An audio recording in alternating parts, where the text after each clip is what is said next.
नमस्कार दोस्तों। ये जो वीडियो है ये 2012 का रीट का पेपर है। यहाँ पर हम वापस से वही कल वाली प्रॉब्लम है कि ये जो पीडीएफ है ये प्रोटेक्टेड है, इसलिए काफ़ी सारे एरिया में हम नहीं लिख पाएँगे, कोई बात नहीं। जितने एरिया में हम लिख पाएँगे उसी एरिया में हम काम करेंगे। ये 2012 का पेपर है रीट लेवल 1 का। हम यहाँ पे केवल और केवल मैथ्स का सॉल्यूशन करने वाले हैं। तो चलिए सबसे पहले मैथ्स के पोर्शन में पहुँच जाते हैं। और दोस्तों मेरी आपसे एक विनम्र रिक्वेस्ट है कि यदि आपने चैनल को सब्सक्राइब नहीं किया है तो प्लीज़ चैनल को सब्सक्राइब कर लें और बेल आइकन को क्लिक कर लें ताकि आने वाली हर वीडियो का नोटिफिकेशन आपको मिल जाए।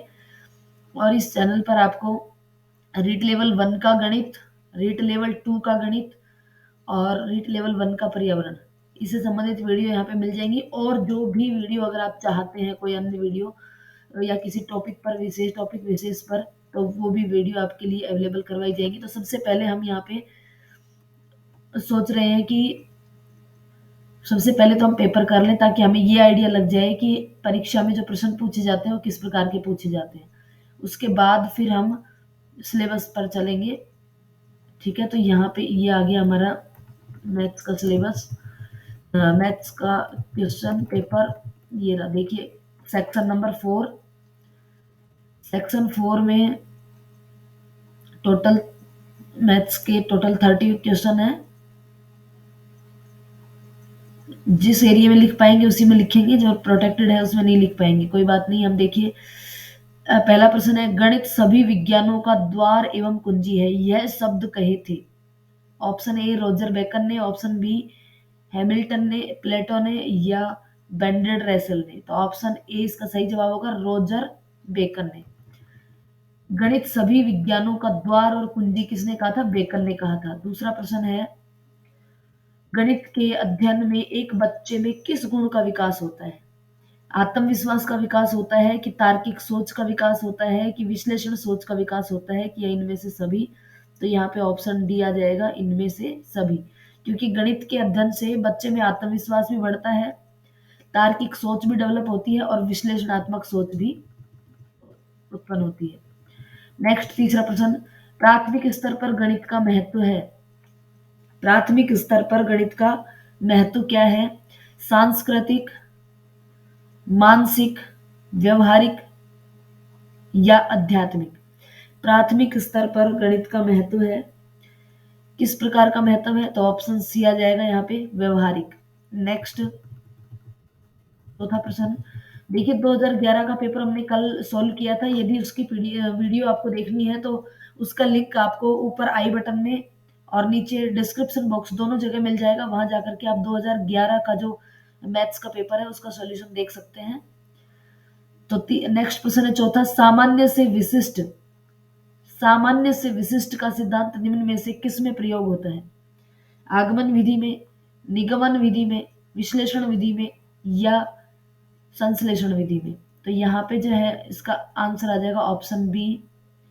ऑप्शन बी इसका आंसर आ जाएगा, निगमन विधि में। नेक्स्ट प्रश्न, गणित में किस विधि में हम प्राय सूत्र और नियमों की सहायता लेते हैं? गणित की किस विधि में हम प्राय सूत्र एवं नियमों की सहायता लेते हैं? विश्लेषण, संश्लेषण, विश्लेषण, आगमन और निगमन, इनमें से कौन सी विधि में हम सूत्र और नियमों की सहायता लेते हैं? तो ऑप्शन आ जाएगा यहाँ पे डी, निगमन विधि में। नेक्स्ट नेक्स्ट प्रश्न देखिए, किसी विद्यालय की पुताई का कार्य 2 मजदूर 8 दिन में कर सकते हैं, उसी कार्य को 2 दिन में पूरा करने के लिए कितने मजदूर लगाने पड़ेंगे? देखिए मजदूरों की संख्या पूछिए। देखिए 8 दिन में कितने मजदूर करते हैं? 2 मजदूर। एक दिन में कितने करेंगे? ज्यादा मजदूरों की आवश्यकता होगी, तो 2 × 8 16 मजदूर। लेकिन हमें तो कार्य 2 दिन में करवाना है, तो 2 दिन में कम मजदूरों की जरूरत होगी, तो बटे 2। तो 2 से 2 कैंसिल, कितना आंसर आ जाएगा? ऑप्शन ए, 8 मजदूर। जितने मजदूर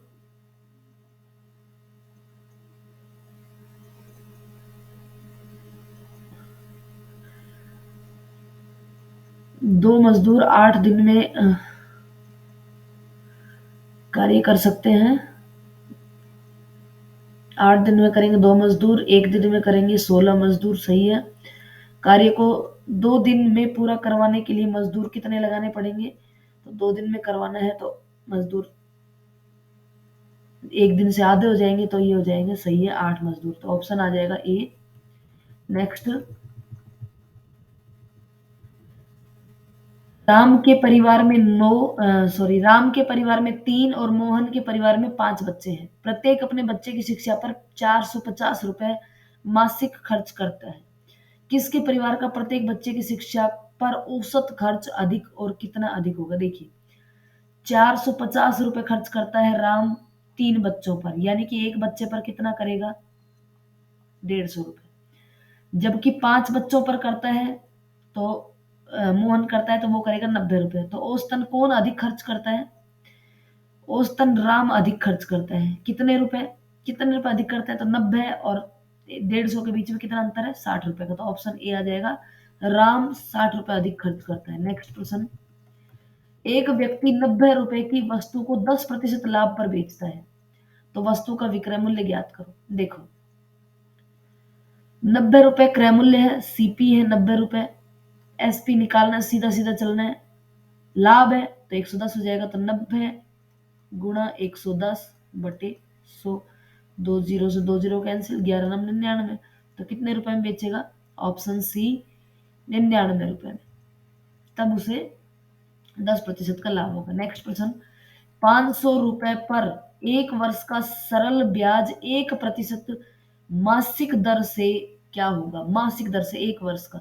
अब 1% मासिक दर है, 1 महीने की 1% है तो 12 महीने की कितनी हो जाएगी? 1 वर्ष में कितने माह होते हैं? 12 माह। तो 12 समय की जगह 12 लिख देंगे। तो 500 गुणा 1 गुणा 12/100, तो 2 जीरो से 2 जीरो, 12×5 = 60। तो मास कितना रुपए हो जाएगा ब्याज? 60 रुपए। नेक्स्ट प्रश्न, बिल्कुल सिंपल सिंपल से प्रश्न आ रहे हैं, कोई दिक्कत नहीं होगी यहाँ पे। किसी व्यक्ति को 10% नुकसान के साथ 90 रुपए, एक व्यक्ति किसी वस्तु को 10% नुकसान के साथ 90 रुपए में बेचता है, तो उस वस्तु का क्रय मूल्य क्या है? अब देखिए, सीपी पूछा है, एसपी दिया हुआ है, यानी कि उल्टा चलना है अपने को। तो उल्टा चलना है तो हम जो नुकसान है वो 90/100 होगा, तो उसको उल्टा कर देंगे, यानी कि 90 गुणा 100/90। तो 90 से 90 कैंसिल, कितना आ जाएगा? 100। तो आंसर हो जाएगा बी, 100 रुपए की वस्तु होगी। 100 रुपए की वस्तु पर 10% नुकसान होगा तो 10 रुपए नुकसान हो जाएगा और 90 रुपए में वो बेच देगा। नेक्स्ट प्रश्न, निम्नलिखित 4 संख्याओं में अंक 5 का स्थानीय मान, ये 4 संख्याएं हैं, इनमें 5 का स्थानीय मान जो है वो क्रमशः कितना है? देखिए, पहली संख्या में देखिए, इकाई, दहाई, सैकड़ा, हजार, यानी कि 5000। तो 5000, 1 2 3, इन देखो 5000, पहले में 5000 है तो यही ऑप्शन हो जाएगा। इसमें पहले स्थान क्रम से पूछा है, 4 संख्याओं का स्थानीय मान क्रम से पूछा है, तो सीधा इसमें 5000 है, दूसरे में 500 है, ये 500, और तीसरे में 50 है और चौथे में 5 है। बाकी तो ये सब गलत है। ये तो देखिए 50,000 आ गया, ये 50 100, हाँ, ये 50 100 भी सही हो सकता था, लेकिन स्थानीय मान की अगर बात करें तो 1000 है तो 5000 हम इसको बोलेंगे, 50 100 नहीं बोलेंगे। ठीक है। नेक्स्ट, एक गांव की कुल जनसंख्या स्त्री और पुरुषों को मिलाकर के कितनी है? 4054 है। इसमें पुरुषों की संख्या इतनी है तो स्त्रियों की संख्या घटा देंगे, सिंपल सा प्रश्न है। 4054 में से 2896 घटा देंगे तो कितना आ जाएगा?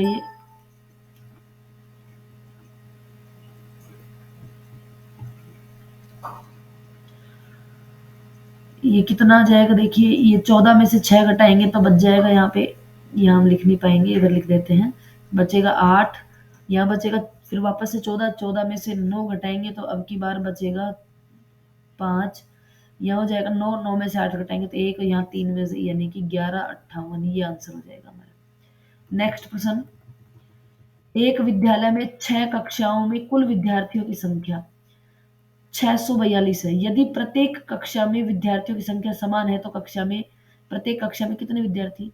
तो 6 का भाग दे देंगे,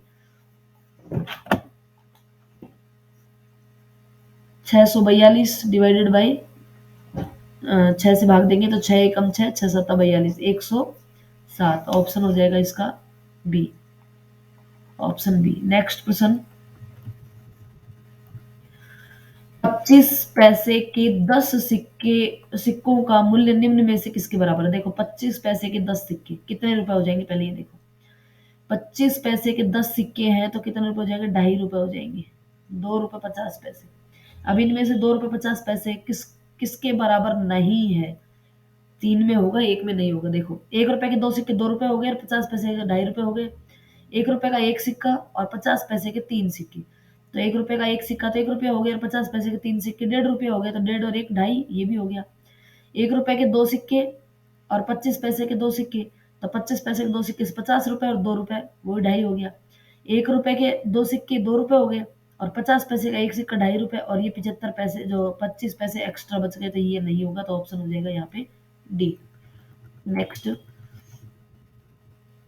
संख्या 4 में, संख्या एक 4, उसमें 6 से भाग देने पर भाजक और भागफल और शेषफल क्रम से क्या होंगे? देखो संख्या है 4, इसमें 6 का भाग देना है, भाग जाएगा 0 बार, यहाँ भी 0 और शेष बचेगा 4, तो ये तो हो गया भाजक, ये हो गया भाज्य, ये भागफल और ये शेषफल। सबसे पहले पूछा है भाज्य, तो भाज्य क्या है? भाज्य है 4, इन दोनों में से कोई एक उत्तर होगा। फिर भाजक है 6, दोनों सही है। फिर भागफल 0, तो 0 किसमें? इसमें, तो ये हो जाएगा उत्तर ऑप्शन ए। नेक्स्ट, शेषफल है 4। नेक्स्ट, छोटी कक्षाओं में गणित विषय में रुचि उत्पन्न करने के लिए पढ़ाने का तरीका होना चाहिए। किस प्रकार का तरीका होना चाहिए? मनोरंजक एवं खेल संबंधी, रटने का, आगमन का, या निगमन का? तो सीधी सी बात है मनोरंजन एवं खेल संबंधी। नेक्स्ट क्वेश्चन, निम्न में से किसमें गणित विषय का प्रयोग स्पष्ट रूप से नहीं हो सकता? लाभ हानि गणित का ही है, सब्जी भी गणित की खरीदते टाइम जोड़ बाकी करना पड़ता है, उधार लेना ये भी सही है, तो उत्तर आ जाएगा ऑप्शन बी, साइकिल चलाना। नेक्स्ट क्वेश्चन,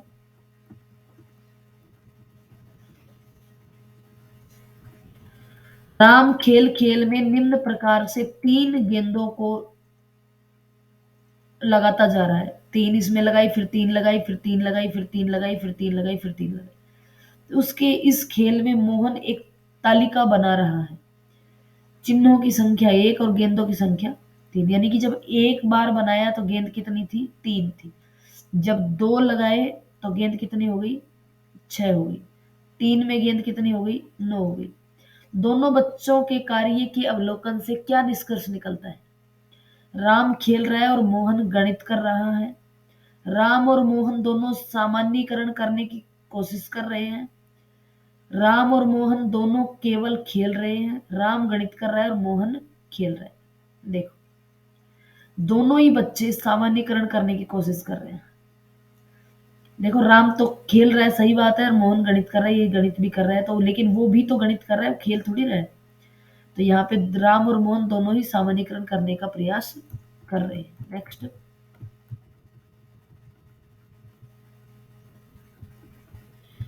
यदि एक विद्यार्थी गणित विषय में कई बार अनुत्तीर्ण हो जाता है, तो यह जानने के लिए कि गणित की किस विशेष शाखा में वह कमजोर है, निम्न में से कौन सी विधि प्रयोग में लेंगे? लिखित कार्य, मौखिक, निदानात्मक तरीका, या उपचारात्मक तरीका?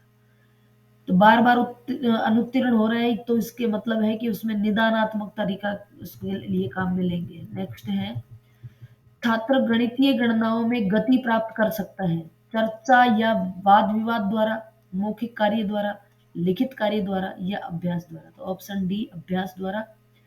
गणित में सबसे इंपॉर्टेंट चीज ही अभ्यास होती है। नेक्स्ट, माचिस की डिब्बी में कितने तल होते हैं?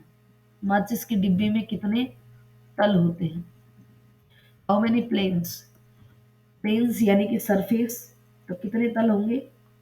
6। नेक्स्ट, एक तल पर कितनी रेखा खींची जा सकती है? 3, 2, अनंत, या कुछ कह नहीं सकते। देखिए मान लो यही एक तल है, तो इस पे देखो हम कितनी रेखाएं खींच सकते हैं, बहुत सारी रेखाएं खींच सकते हैं ना।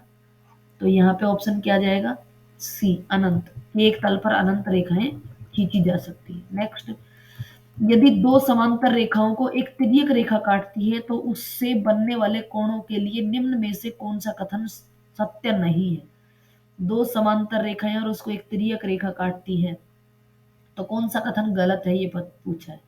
संगत कोण बराबर होते हैं, बिल्कुल सही बात है, संगत कोण बराबर होते हैं। एकांतर कोण बराबर होते हैं, ये भी बिल्कुल सही बात है।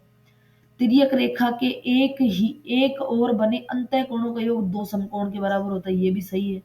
तिर्यक रेखा के एक और बने अंतः कोणों का योग एक समकोण के बराबर नहीं होता, दो समकोण के बराबर होता है। तो ऑप्शन आ जाएगा इसमें डी। उत्तर क्या आ जाएगा, डी। नेक्स्ट, 1 लीटर शुद्ध घी का वजन 910 ग्राम है। 1 लीटर शुद्ध घी का वजन कितना है, 910 ग्राम। तो 700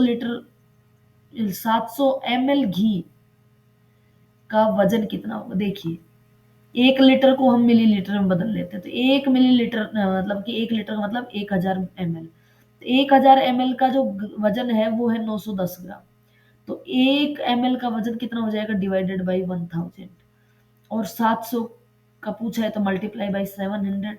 तो ये हो जाएगा, देखो एक जीरो से एक जीरो कैंसिल, उधर 2 जीरो से 700 वाले 2 जीरो कैंसिल। तो ये हो जाएगा 91 गुणा 7, 7 एकम 7 और 9 7 63। तो कितना हो जाएगा, 637 ग्राम। नेक्स्ट प्रश्न, एक आयताकार मैदान का परिमाप 1 किलोमीटर है। यदि इसकी चौड़ाई 200 मीटर है तो लंबाई कितनी होगी। 1 किलोमीटर को मीटर में अगर कन्वर्ट करें तो कितना हो जाएगा, 1000 मीटर, यानी कि परिमाप है 1000 मीटर। परिमाप का फॉर्मूले से अगर निकालें तो 2 × L + B होता है, बराबर 1000 डिवाइडेड बाई 2 कर देंगे तो ये हो जाएगा 500। और इसमें से क्या दे रखी है, चौड़ाई 200 दे रखी है, तो 500 में से चौड़ाई 200 घट गई तो कितना बच गया, 300। तो उत्तर आ जाएगा 300। नेक्स्ट, निम्नलिखित भिन्नों को आरोही क्रम में अरेंज कीजिए। आरोही, आरोही बताया था ना, 3 है तो छोटा है, छोटे से बड़े की तरफ। अब देखो इन सब के सामने जीरो लगा दो, ये हो जाएगा 10/3 बराबर 0.33। 30/4, 7 × 4 = 28, ये हो जाएगा 0.7 करके कुछ। ये 20/5, तो ये हो जाएगा 5 × 4 = 20, 0.4। ये हो जाएगा यहाँ पे 60/7 करेंगे तो 7 × 8 = 56, 0.8। ठीक है, अब कह रहा है कि छोटे से बड़े की तरफ, तो सबसे छोटा है पहला 1/3, इन दोनों में से ही है। दूसरे नंबर पे आएगा 2/5, तो 2/5 ये रहा, तो ऑप्शन सी इसका जवाब हो जाएगा। नेक्स्ट, संख्या है 35.507 का विस्तारित रूप है। तो 35 को तो हम लिख सकते हैं 30+5 प्लस ये दशांश के स्थान पे है, यानी कि 10th पोजीशन पे है, तो ये हो जाएगा 5/10। 100th पोजीशन पे कुछ है नहीं, जीरो है तो उसको छोड़ देंगे। और 1000 यानी कि यहाँ हो जाएगा 7/1000। तो कौन सा हो जाएगा ऑप्शन, ऑप्शन हो जाएगा सी। नेक्स्ट, निम्न संख्याओं में दशमलव रूप में लिखिए। देखो 90+9, ये तो हो गया 99। फिर लगा देते हैं पॉइंट। ये पहले नंबर पे 1 जीरो है तो पहले नंबर पे आएगा, यहाँ 3 जीरो है तो तीसरे नंबर पे आएगा, तो दूसरे नंबर पे कुछ नहीं है तो तीसरे नंबर पे।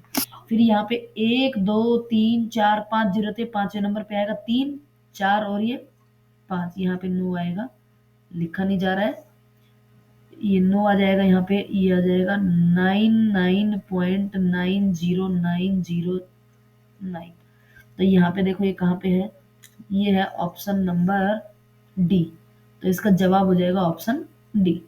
नेक्स्ट प्रश्न, 840 के अभाज्य गुणनखंड। देखिए 840, इसको हम लिख सकते हैं 84 × 10, 10 को लिख सकते हैं 2 × 5। डायरेक्ट करना चाहे तो ऐसे कर सकते हैं, बाकी आप इस तरीके से कर सकते हैं। देखिए चलो वैसे ही करके बता देती हूँ। 2 से करेंगे तो ये हो जाएगा 42, फिर 2 से करेंगे 21, फिर 2 से करेंगे 105, अब 2 से जाएगा नहीं, लेकिन 3 से हो जाएगा। 3 से करेंगे तो 3 तिया 9 और 3 पंजे 15। फिर 5 से करेंगे,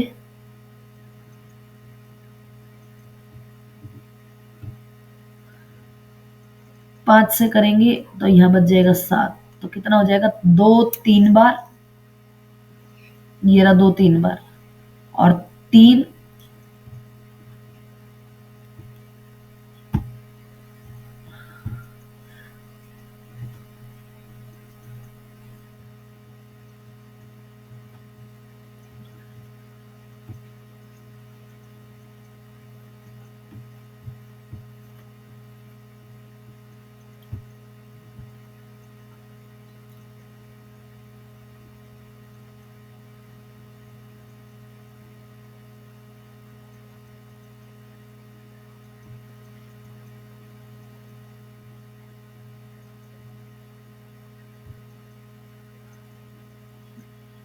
तो देखिए यहाँ पे ऑप्शन कौन सा हो जाएगा, ऑप्शन हो जाएगा बी, क्योंकि 2 3 बार है, एक 3 बार, 3 एक बार है, और 5 एक बार है, और 7 एक बार है। लास्ट प्रश्न, दो लगातार प्राकृत संख्याओं का लघुत्तम समापवर्तक तथा महत्तम समापवर्तक क्रमशः है। देखिए, कोई भी दो प्राकृत संख्या ले लीजिए, सबसे छोटी ले लीजिए, 1 और 2 ले लेते हैं। तो 1 और 2 का एलसीएम तो क्या हो जाएगा, एलसीएम हो जाएगा 2, और एचसीएफ 1, यानी कि एचसीएफ तो क्या है, 1 ही होगा। चाहे आप दूसरी संख्या लेके देख लीजिएगा, मान लो 2 और 3 लेते हैं, तो एचसीएफ तो 1 ही होगा। तो एचसीएफ तो हमेशा क्या होगा, 1 होगा, यानी कि महत्तम समापवर्तक तो 1 होगा, और लघुत्तम क्या हो जाएगा, इन दोनों संख्याओं का गुणा। तो उत्तर आ जाएगा ये, कि जो लघुत्तम तो होगा उन दोनों का गुणा, और महत्तम समापवर्तक यानी कि एचसीएफ होगा संख्या 1, हमेशा 1 होगा अगर दो प्राकृतिक संख्याएं क्रमागत हैं, यानी कि लगातार है। तो ये कंप्लीट हो गए आपके मैथ्स के 30 प्रश्न। नेक्स्ट वीडियो जो आएगी उसमें 2015 का पेपर सोल्व करेंगे, उसके बाद हम टॉपिक वाइज जो है वो सिलेबस कंप्लीट करेंगे। तो वीडियो पर चैनल पर बने रहें।